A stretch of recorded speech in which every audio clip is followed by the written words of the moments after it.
Hi, today I'm going to show you how to do a double welt pocket on a garment.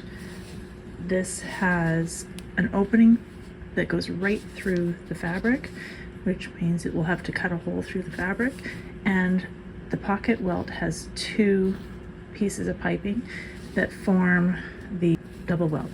And then it is top stitched at the sides. This particular garment has a dart above it, so the first thing I'll do after I mark everything and reinforce it is sew that dart. This is the inside of the garment with the pocket lining or the pocketing. I used lining to form my pocket. The welts are sewn on to that. This is my pocket pattern that has the welt placement and my dart. So like I mentioned, I'll be marking that on the fabric and then reinforcing it and sewing my dart. The original pocket placement was a rectangle, but if you make it a slight smiley face going down about 1/8 of an inch in the middle on both parts, the top and the bottom of the welt, then your pocket is less likely to gape open because the curvature will curve around your body and keep it nice. So I have marked my welt pocket with that center line there. I try to mark it in dark and light so that hopefully you can see it. And then my basting is just an ever so slight curve. Here I have marked my welt pocket position, and then on the inside I have put iron-on interfacing to reinforce the fabric where I'll be cutting. On this particular sample, I have already sewn my dart, and I will show you that now. Here I have marked my dart on the wrong side. It is important to mark both legs of your dart and your center line. You will fold on the center line, right sides together, and pin the dart down. I like to go a little bit past my line, and I'm not sure if it can be seen on the camera, but my basting stitch stops here, and that is where my dart stops. I will put a pin where I need to stop and all along the dart center line. I will also, as I mentioned, make sure I have a pin past my stopping line so that the fabric will stay folded and nice the whole way. In order to remind myself to stop here, I'm going to put 2 pins. So I'm going to place this into the sewing machine starting at the top of my dart. I'm going to place my needle right at the top of the dart, just about a centimeter in, and I'm going to back stitch to the cut edge, and then I'm going to sew down to the point. When I get to the point, I'm going to reduce my stitch length, and then before I when I cut the thread off, I am going to tie it, so I'm going to leave my tails a little long.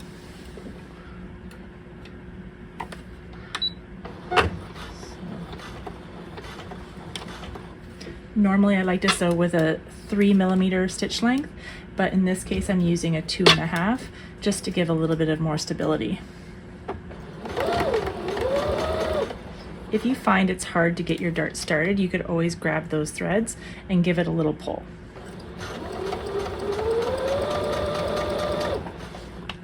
Take out your pins instead of going over them.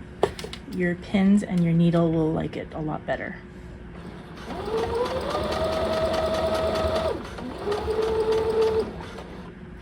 Just going to flatten that out a little bit. I have a bit of a stretch here, so I just want to make sure it's flat and smooth.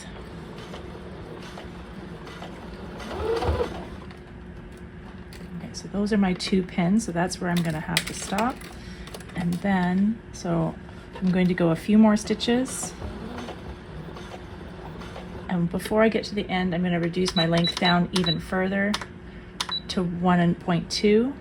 And I'm just going to take the last 3 stitches, very tiny stitches. So instead of going backwards here, it's just easier to do small stitches.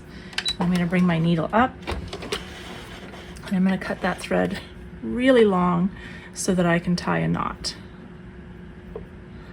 You want the knot to be nice and secure down close to where your dart stopped. So I'm just going to use my seam ripper to help guide that knot right where I want it to stop. And then use my clippers and I can cut it about 2 centimeters long and then trim off the thread at the top, and then there is my dart. Okay. You're then going to take your piping pieces and you'll set that right on the right in the middle of the line. This is right side, like good side down, so good side to good side on the right side of your fabric. And so this is a crepe knit, so it's a little bit hard to see, but this is crepe and then this is the wrong side.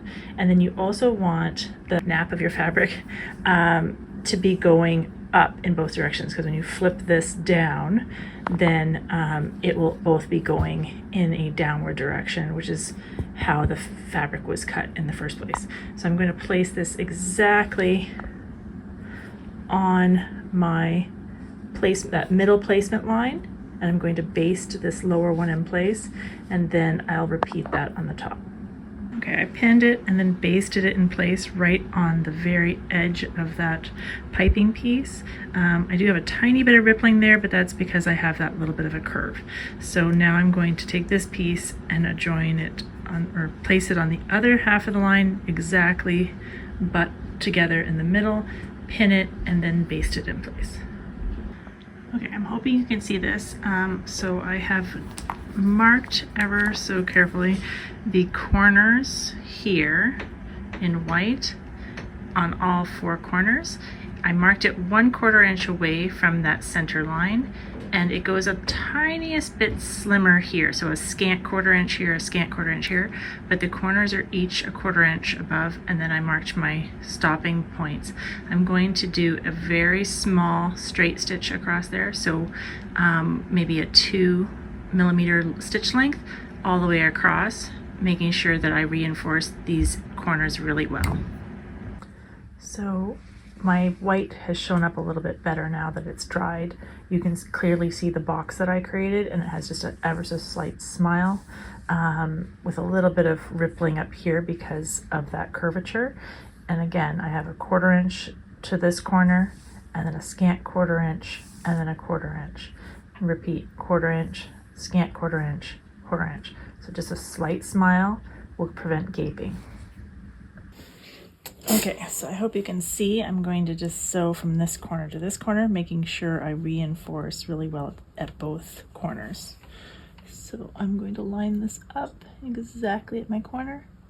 I'm going to start with a very small stitch length just at the beginning. So essentially I'm doing a lock stitch. So it's just going to do 3 stitches in place. And then I'm going to increase to a very smaller than I normally would, which is 2.5 millimeters.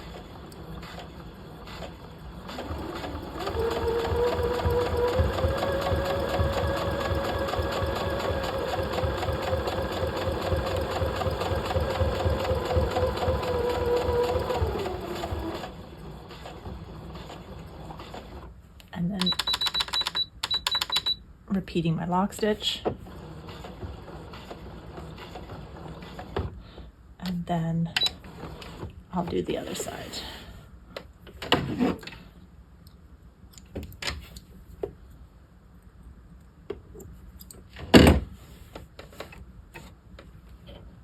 Again, and doing my lock stitch, and I want to make sure that this is exactly vertical, otherwise the slant will look very unprofessional.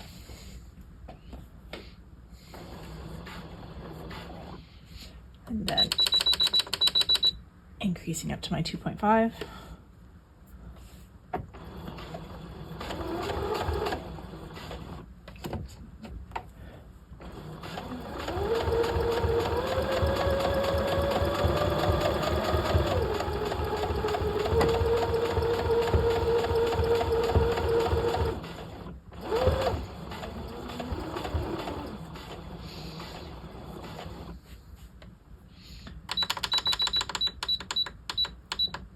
decreasing back down.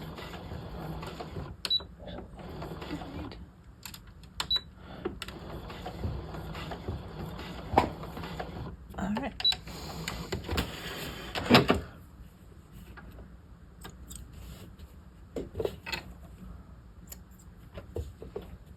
The next step is to cut in this slot. You want to be very careful not to cut anything else, just through here. And I'm going to cut right up my line and stop about 1/2 inch away from my tip so that I can angle my cut. And you want to be very precise here. It should be exactly to your stitches, not past, and not short. If you're short, your pocket corners will pucker, and if you go too far, you'll have a hole.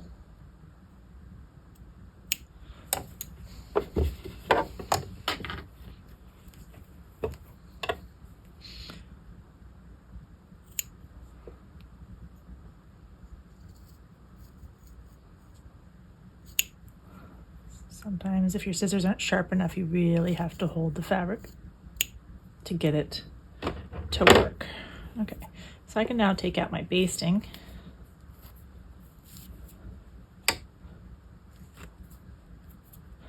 And trim all these threads.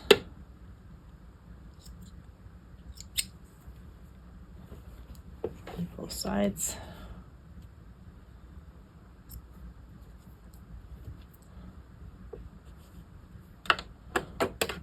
And then you're going to push your pocket piping pieces inside.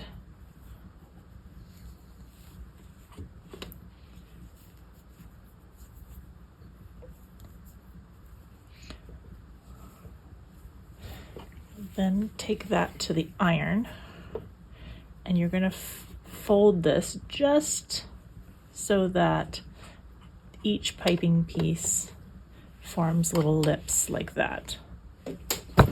So again, once you have finished sewing those 2 lines, you're going to push this piece of piping, both of them, through your cut opening. Okay. And you're going to end up with these pieces here on the inside. So you'll have the parts that you cut with your little triangular snips being on the inside, and you just want to pull those both in because you'll be sewing them to your pocketing or your pocket bag later. Or actually you'll be sewing them to your piping later, and then your piping will also be attached to your pocketing. So you're going to flip that to the inside. I like to press, so you can choose to do this 2 ways. You can press your seam up, in which case you do not have to trim it. If you press it down, usually that means you have to trim it a little bit. If you press it down, it's a bit stiffer of a lip, and they kind of stick up and protrude a little bit because of the seam allowance being inside there. If you stick it up, they are inset a little bit. So it's up to you which way you go. But if you do have the seam allowance pressed towards the center of the pocket where that line is, you probably will have to trim the seam allowance down a little bit because the seam allowance is just a bit too fat to make this opening look good. Okay, so then it takes a little bit of fiddling and manipulation, but you're going to basically align them so that they are just touching in the middle, and then give that a good press.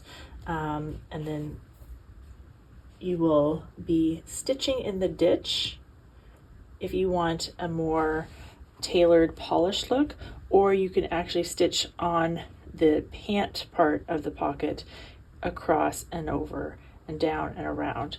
And then you'll flip this up to stitch the triangle here. And I like to stitch it in a zigzag pattern. So with a straight stitch, but you go down, back stitch, a little bit diagonal, little diagonal, diagonal, diagonal, until you fully stitch that triangle to your piping. It's super secure, super strong, and if you don't sew too closely or too far, it looks really good. Okay, so I got my pins and I've pressed this. So give it a little extra press just to make sure that the lips are touching. You can also baste the lips together. That helps them stay together for the next step. Baste them together, but when you get to the end, just do just an extra little tack. I can actually take this other basting out.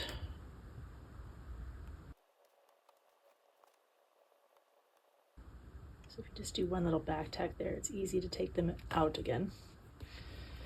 Okay, so basted that.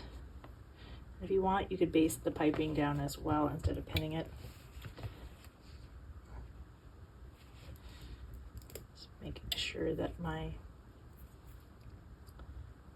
piping lips stay the same size across. So the side, the top half wants to be just a little bit wider than the bottom, so I need to repin that a little better so that when I sew it, it is even.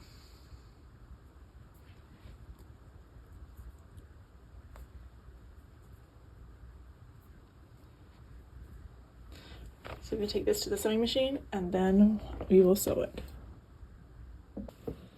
Okay, here we are at the sewing machine again. I have again put my stitch length back to 2.5, just because that's just a little bit stronger stitch than my 3mm. And I'm just going to make sure that everything is nicely tucked in so that when I sew around here, it all is together and looks good.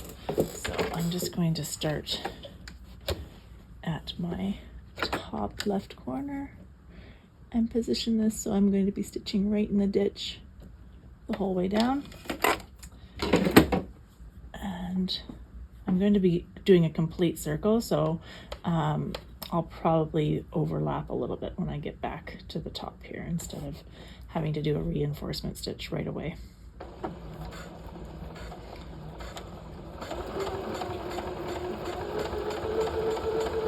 So my pins are angled so I won't come anywhere close to them as I sew, so I don't need to take them out as I go.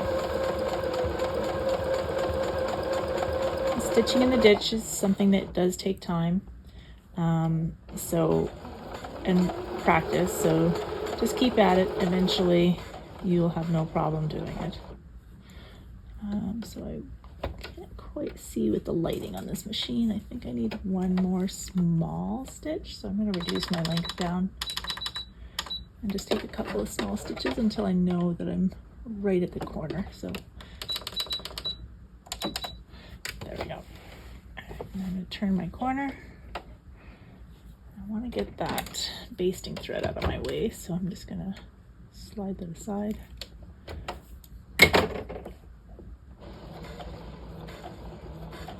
And just go right across. You want to stop right in the corner again. Lift your foot up, turn your fabric, and then keep going. So I'm just feeling to make sure that the seam allowance is going the direction I want it to, so that I end up with my lips inset rather than sticking out. And then I'm sewing right on the inside edge of that opening.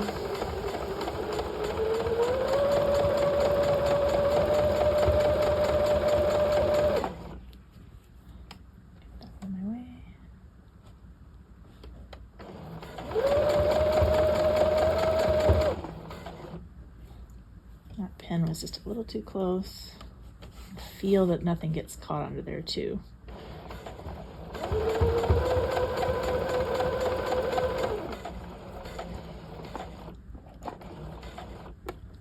Just gonna reduce my length down a little bit just to take a tiny stitch forward and then back to normal. Again.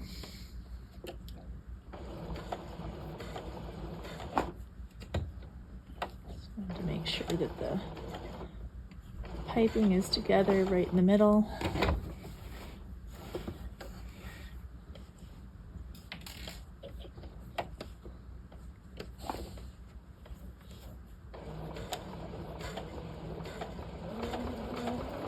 And I'm just overlapping about 5 stitches. Do a couple back stitches and take it up.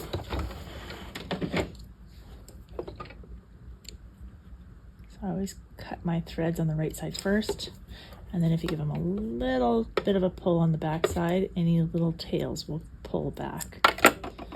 Okay, so we have our piping sewn down with a stitch in the ditch. Just leave that basting in until you finish your garment. Okay, and then this is what it looks like on the back side.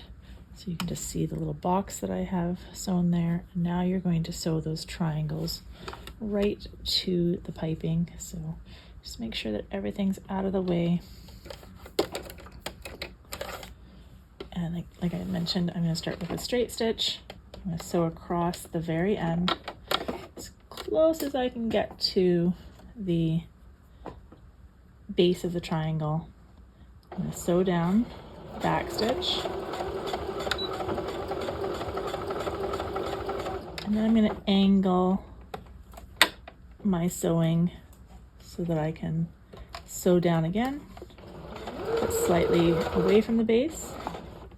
And when I get to the other side of the triangle, I'm going to angle it the opposite direction and sew across, and going to the other side of the triangle, angle it the opposite direction again. So a little forward, a little back, and a little forward, and then just give a little back stitch. So you should end up with a little zigzag back and forth right at the end. And I like to stitch it in a zigzag pattern. So with a straight stitch, but you go down, back stitch, a little bit diagonal, little diagonal, diagonal, diagonal, until you fully stitch that triangle to your piping. It's super secure, super strong, and if you don't sew too closely or too far, it looks really good. So here is the back side of it, and we're just going to repeat that on the other side. So again, just try to make sure your piping is close together, that your triangle is flat, and you're starting right at the base.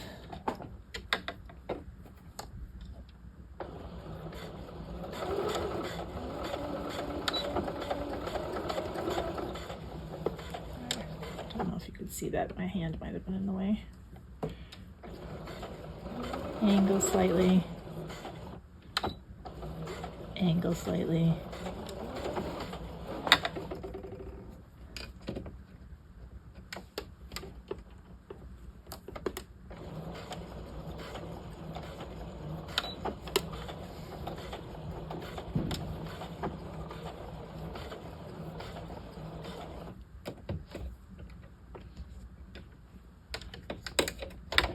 Probably should have basted the piping all the way to the end, and that way they would have stayed closed better.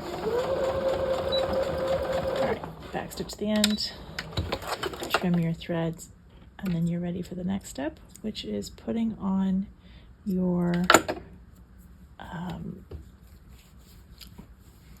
pocket lining. But I'm going to put a little, so this will open up, and so I don't want to see my lining or my pocketing here, so I'm going to put a little square of the fashion fabric behind there on my lining next. Okay, so the next step, I have my lining, and I've serged all 3 edges of that, and I'm just going to take this and I'm going to put it on the right side of my fabric. So I feel that this is my right side.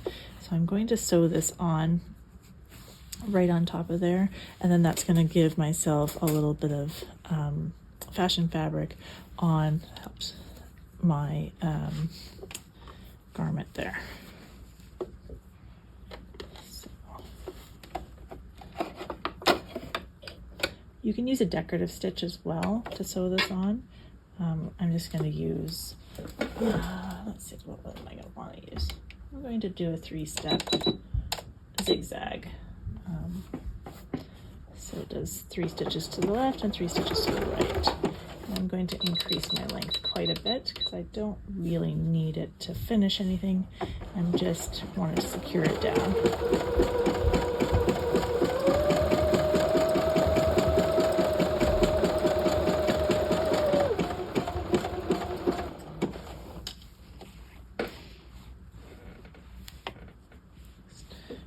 Maybe a bit too long.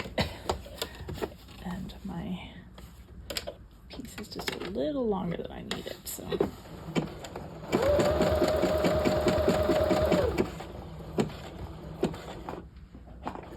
And I'm pivoting when my needle is on the right, that way I can get an outer curve. Okay, so I'm just gonna keep going across here.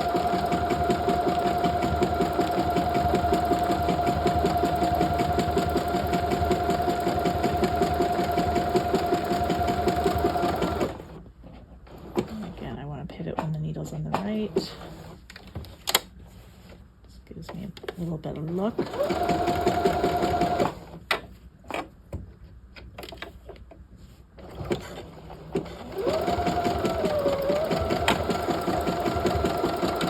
And oops, I went too far, so I gotta do a lock stitch and then take that out. So it should look like this.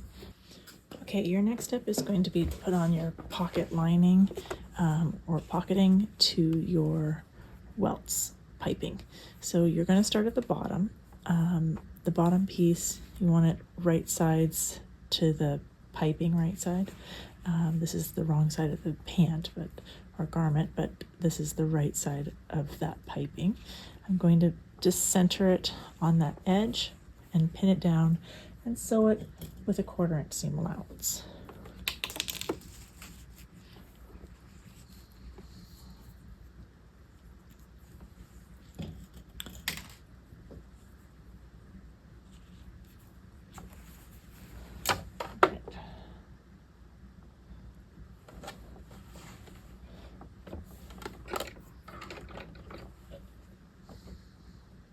Because this is a knit, I'm not finishing the edge of this, but if it was a woven, I would finish the edges of this piping and maybe the lining all together at once.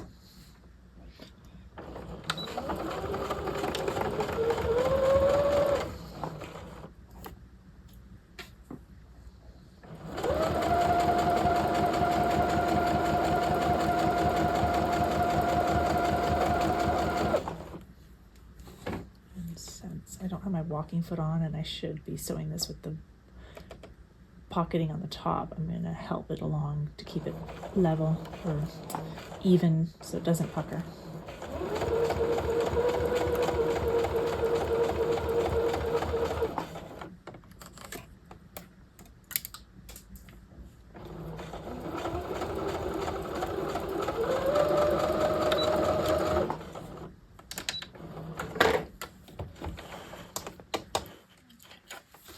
Once you have your pocketing on, the bottom half of your welt piping, it will fold down and the inside of it will look like this.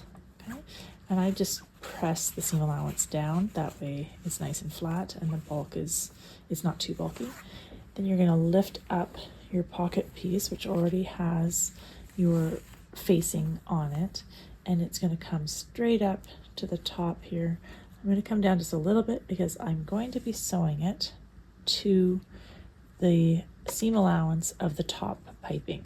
So if I flip this around, that seam allowance is where I'm sewing it to. So I don't need this to be all the way up. I can lower it and then I'll trim this off after. So I'm lining it up so that it's about 1/2 inch above my seam allowance. I'm just going to pin it in place.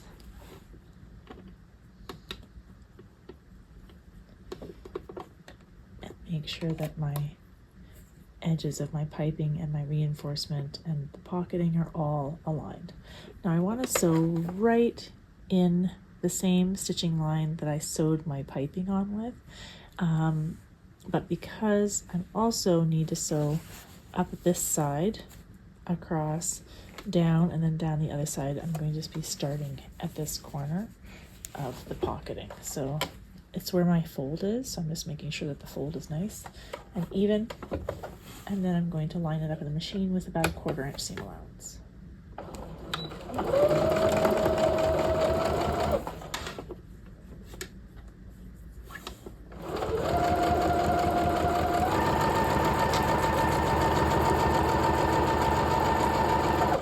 And again, I just want to make sure that that seam allowance stays down and flat. When I get over it, I want to start sewing.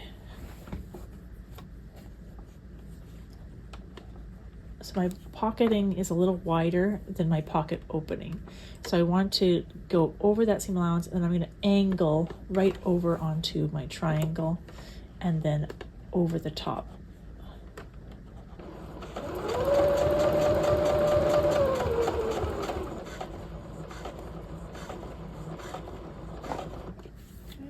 And then I'm going to, with my needle down, I'm going to pivot. So I needle down, lift the pressure foot up, and I'm going to move all the pant or the garment out of the way so that I can turn this and see my piping seam allowance.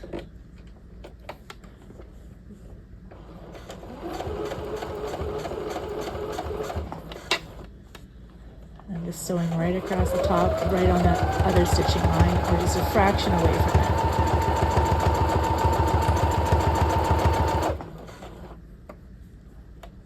Okay, when I get to the other side, I want to just make sure I sew far enough out that I'll be sewing onto the triangle. I did go over my pin there. And rotate again. Yep, so I'm right on top of my triangle. I'm going to sew over my triangle a little bit, and then I'm going to angle towards that seam allowance and the 1/4 inch seam allowance of my pocketing.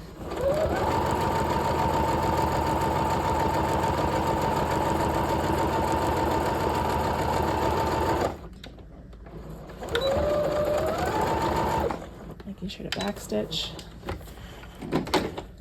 Finish that off and trim my threads. So now my pocketing is attached with the fold at the bottom and all around, and all of this extra I will trim off, and if you like, you can carefully place that in your serger or zigzag around it so that it's finished. So I'm just going to trim that off now.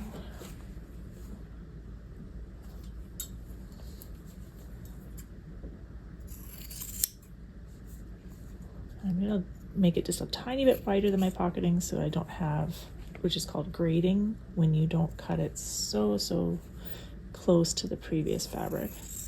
You have one just like a stair step away, so it doesn't all end at the same spot, creating a bulky part that will show through. And just make sure you're not cutting anything else that you shouldn't be underneath.